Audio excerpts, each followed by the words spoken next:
Tonight on Primetime Politics, putting the carbon tax to a vote. We cannot, in good conscience, stand by while this Prime Minister imposes more misery and suffering on the Canadian people. Conservatives fail to pass a non-confidence motion, but they continue to challenge the Trudeau Liberals to let voters decide the fate of the carbon levy. With public opinion souring on the policy, can the Liberals continue to resist calls to kill or at least reduce the tax? We'll put the question to our political panel. And there's a real sense of terror, a lot of fear, trauma. The chaos, the violence, and the humanitarian crisis in Haiti. Coming up, we'll speak to Canada's ambassador to the Caribbean country to talk about the safety of nearly 3,000 Canadians still on the ground. This is Primetime Politics. Hello everyone, I'm Michael Serapio. Conservatives continue to hammer the governing Liberals on the carbon tax, tonight using their opposition motion to force a vote of non-confidence in the Trudeau government. We as common sense Conservatives are ready to restore hope in this country, but it starts with change. We rise today to vote non-confidence in this NDP Liberal government and to restore the great country that we love. But it was not meant to be. Poilievre's motion failed in the House of Commons, but it does not end the criticism about the carbon levy. Scheduled to go up on April the 1st, Conservatives want that increase killed and say Canadians should decide the fate of the tax altogether with a general election. Well, joining us now is our weekly political panel. Stevie O'Brien is a senior advisor at Macmillan Vantage. She's also a former chief of staff to 3 Liberal cabinet ministers. Sean Murphy is a principal at Earnscliffe Strategies and a former senior Conservative staffer. And Anne McGrath, principal secretary to the federal NDP leader, Jagmeet Singh. Hello to the 3 of you. Hello. Hi.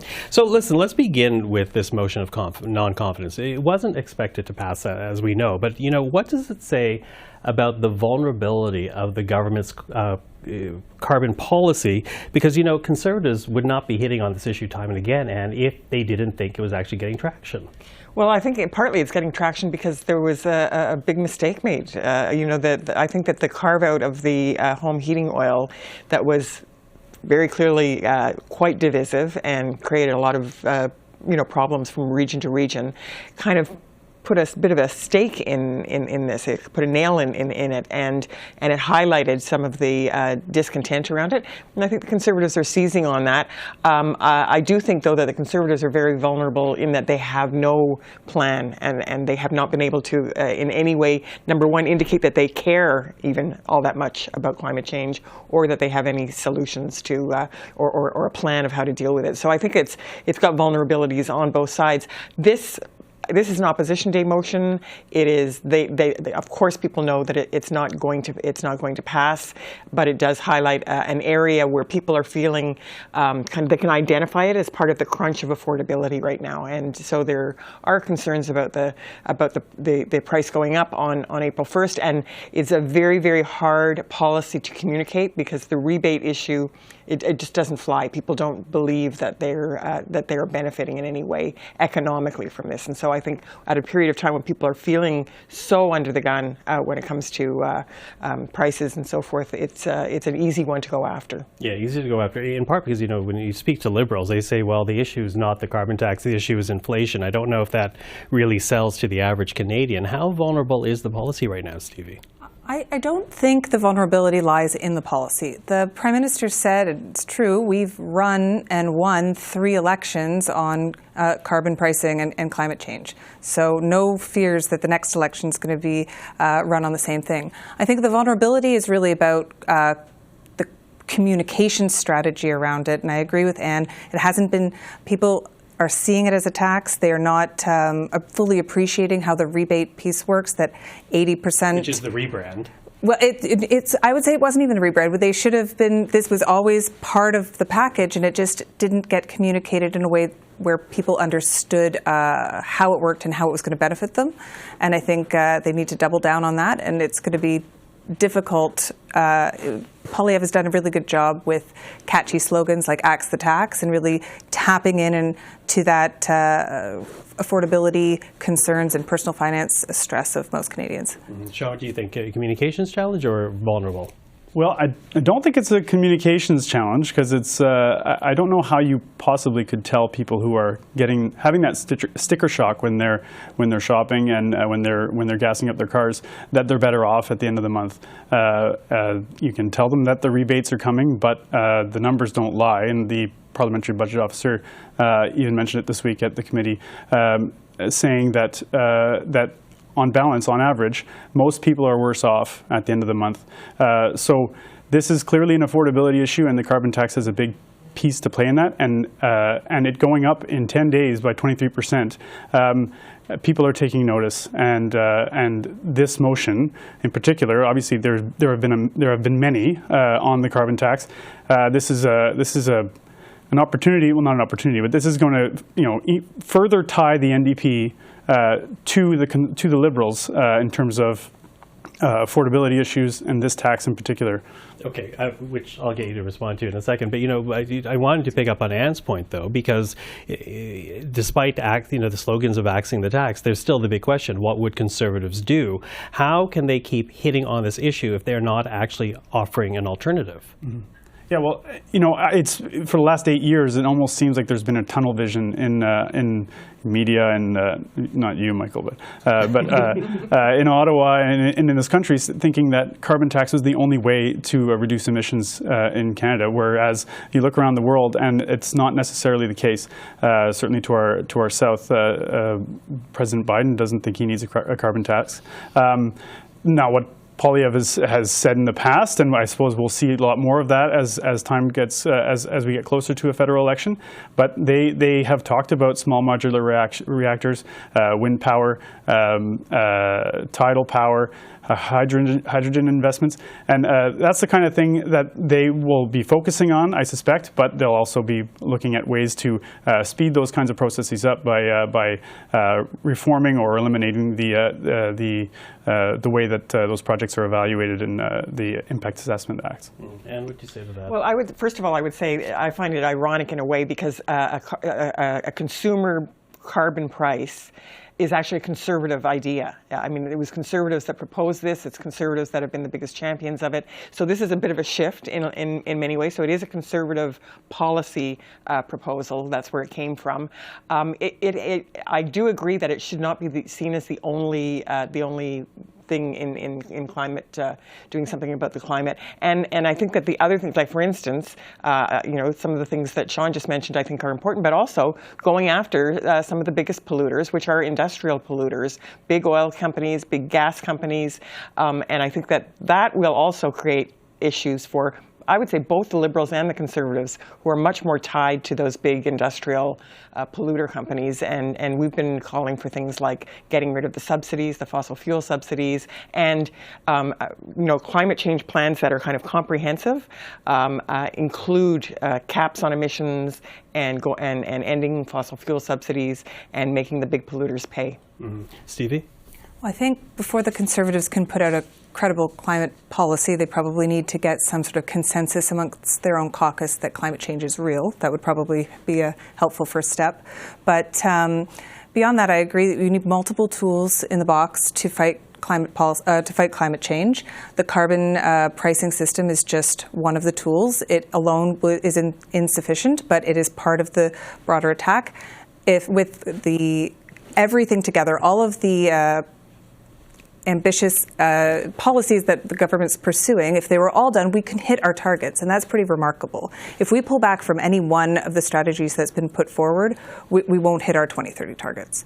So this is still an essential piece to keep in play. Okay, an essential piece, as you say. But there was the Canadian Climate Institute that they came out with a new report, basically saying that when you look at it, the industrial carbon tax is working really well. The consumer one is not working as well. So, given the fact that there's so much opposition and so much criticism of the carbon tax as it exists right now, can the Liberal government continue to resist either cutting it or at least changing it before the next election?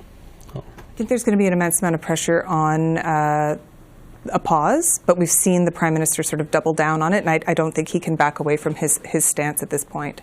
But I would point out as well, just my friend, that Biden doesn't have a need for a carbon tax, but I believe that's because a lot of it's happening at the state level. So, Sean? On the sorry. Whether or not the government can resist either changing or killing it, given the opposition around it. I think on that they are. It is too tied to their legacy at this point and to their record from the past 8 years to backtrack on it or to axe it entirely would be a hit at their own credibility on their signature policy and on across the board really. If you're willing to backtrack on your biggest, most signature piece, then what won't you backtrack on? And further, I wouldn't trust that it would last. If they were to pause the increase, that just means that they're going to increase it later. I think right now what Canadians want to see is the carbon tax eliminated outright so that they can have some relief at the end of the month.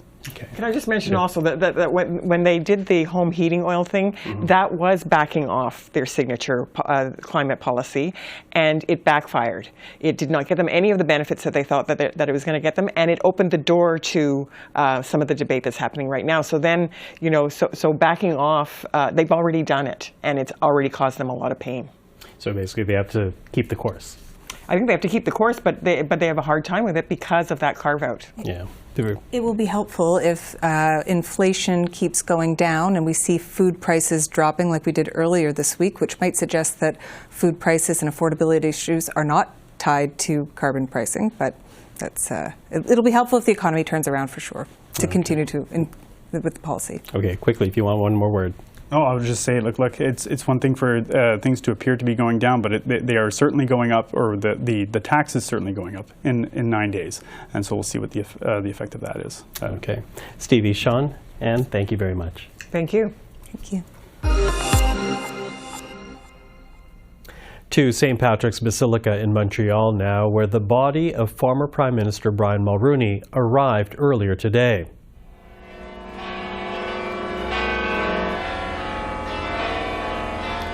Escorted by the RCMP and carried to a place of honor, this is where Mr. Mulroney will now lie in repose between today and Saturday's state funeral.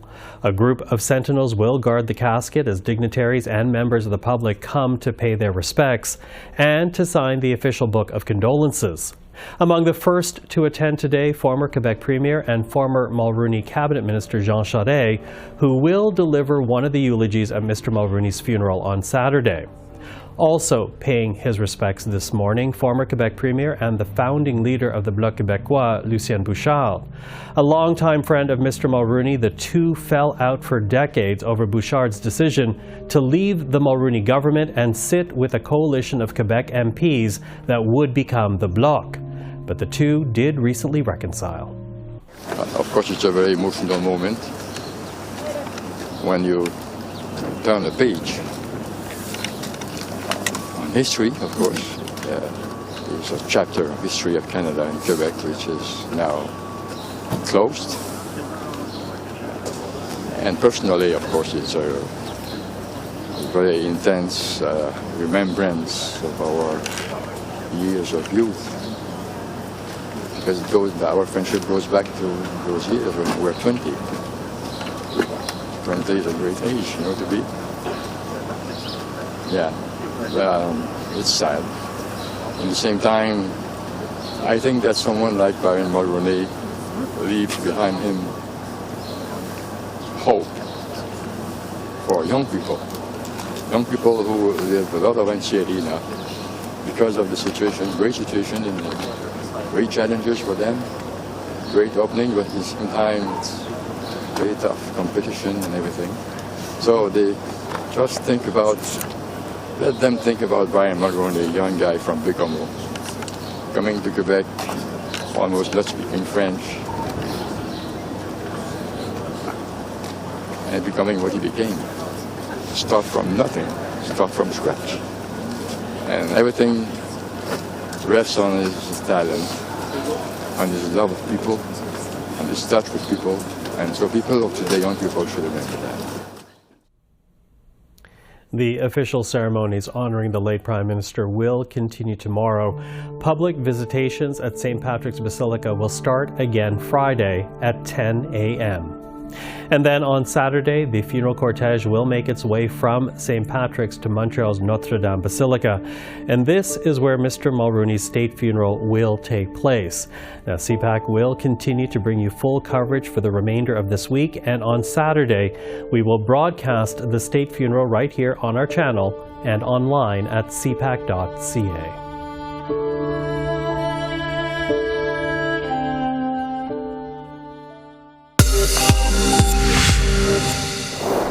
Time now for a look at what happened in politics today. The NDP is calling on the federal government to continue funding searches for unmarked graves at former residential school sites. The party's Deputy Indigenous Services critic, Nikki Ashton, joined First Nations leaders in urging the Trudeau Liberals to renew project funding in the upcoming budget. There are concerns that program support for Indigenous Services Canada, including for the International Commission on Missing Persons, which helps with the searches, could run out in 2025. Communities need answers. They need to be able to bring their children home. Cuts to this program and other such programs fly in the face of seeking truth and reconciliation. We are asking for these cuts, this sunsetting, to be reversed. Newfoundland and Labrador's finance minister delivered her government's budget this afternoon after protests outside the provincial legislature prevented her from tabling it yesterday. Hundreds of fishers and their supporters blocked entrances to the Confederation building in St. John's on Wednesday, forcing the government to delay the budget. The demonstrators are angry with the province's fisheries regulations that ban them from selling their catch outside the province. Crowds gathered again this morning, prompting a heavy police presence, including officers in riot gear and on horseback. The opposition benches were notably empty during the budget speech as the Progressive Conservatives and the NDP chose not to enter the legislature, siding with the fishers. And finally tonight, the National Defence Minister is tabling legislation that will remove the Canadian military from the investigation and prosecution of sex crimes within its ranks. Going forward, it will go to civilian authorities. Bill Blair made the announcement as he outlined changes to the National Defence Act meant to address recommendations from two former Supreme Court justices to reform a toxic culture in the armed forces. This is the right thing to do for the men and women who serve in the Canadian Armed Forces. We've heard very clearly from victims and survivors and from other members of the Canadian Armed Forces. This legislation is really for all of them, to create a safe, supportive and respectful work environment for every member of the Canadian Armed Forces to work in. Extremely alarming. That is how UN officials are now describing the situation in Haiti. For months, gangs have been putting innocent people at risk, and as the violence escalates, particularly in the Haitian capital of Port-au-Prince, the humanitarian needs grow. This afternoon, we heard from the UN's humanitarian coordinator, and she says nearly half the country is in need of food, water, and medical supplies, a situation made more dire by the seizing of humanitarian shipments a few days ago. The gangs continue to systematically use sexual violence. They do it to have control, but also revenge. It's horrific reports of collective rape on women and girls. They use torture, and in fact, what we are seeing also as a result of this, let's say the advance of the gangs is that we now have a situation of actually 5.5 million of the 11.4 population is in need of some type of humanitarian assistance, and that is, as you can imagine, is a significant number. And out of those 5.5, 3 million are children. Well, we are now joined by Canada's ambassador to Haiti, André François Giroux. Ambassador, thank you for joining us today. My pleasure to be with you. Listen, I want to begin with some of the latest news that we're getting, beginning with this news about shipping containers carrying humanitarian supplies, now taken by criminal gangs. What impact will this have on the situation in Haiti, do you think?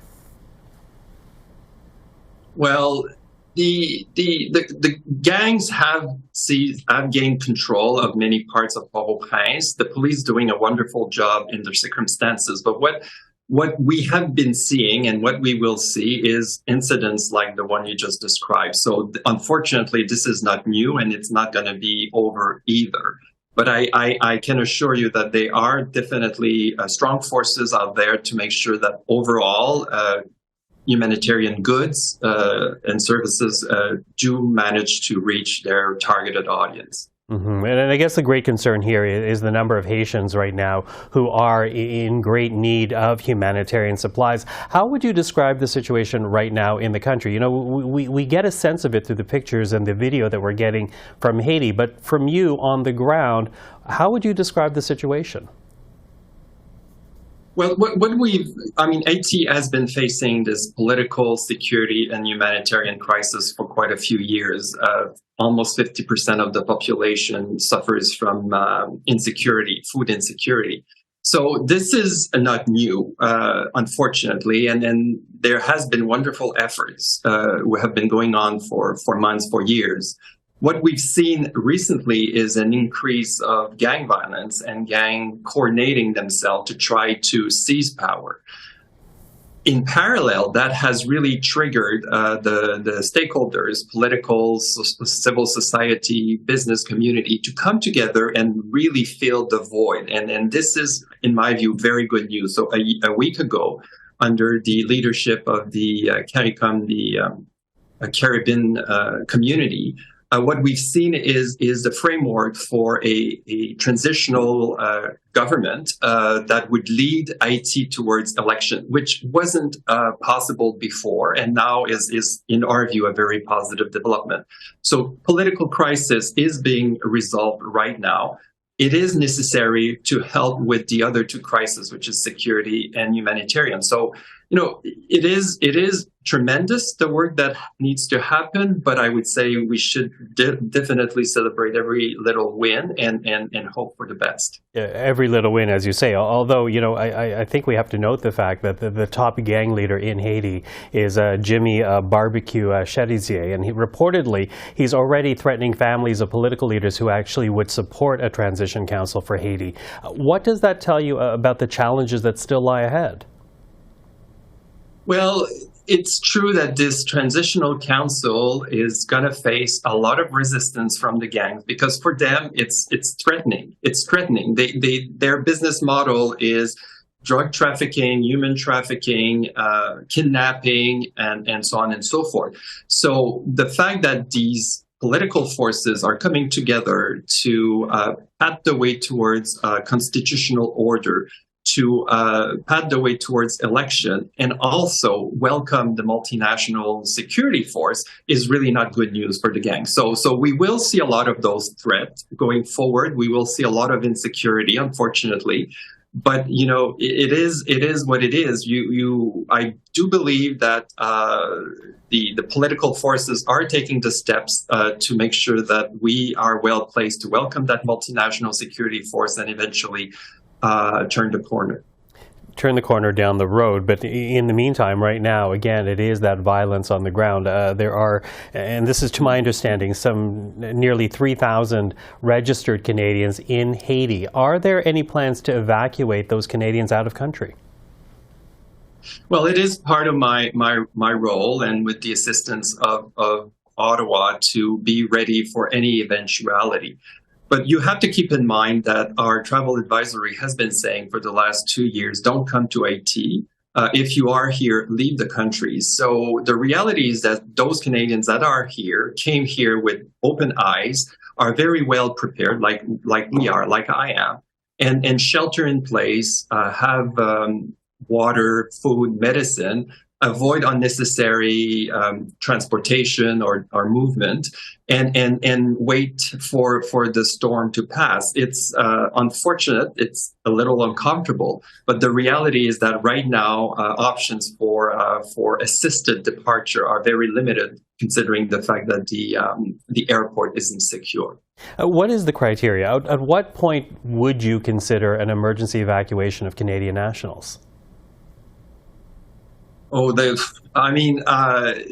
situation would have, I believe, to be much more critical than it is right now, because the reality is if you do follow those security advice, depending on where you are, it is manageable.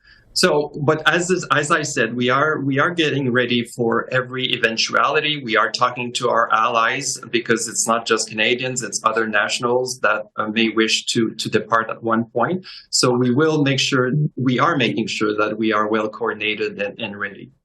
You know, quickly running out of time, Ambassador, but I do have to ask, because the situation continues to change, as you know, on the ground in Haiti. There's much coming down the pipes. But what role does that then leave for Canada in this moment? How best can this country support the Haitian people?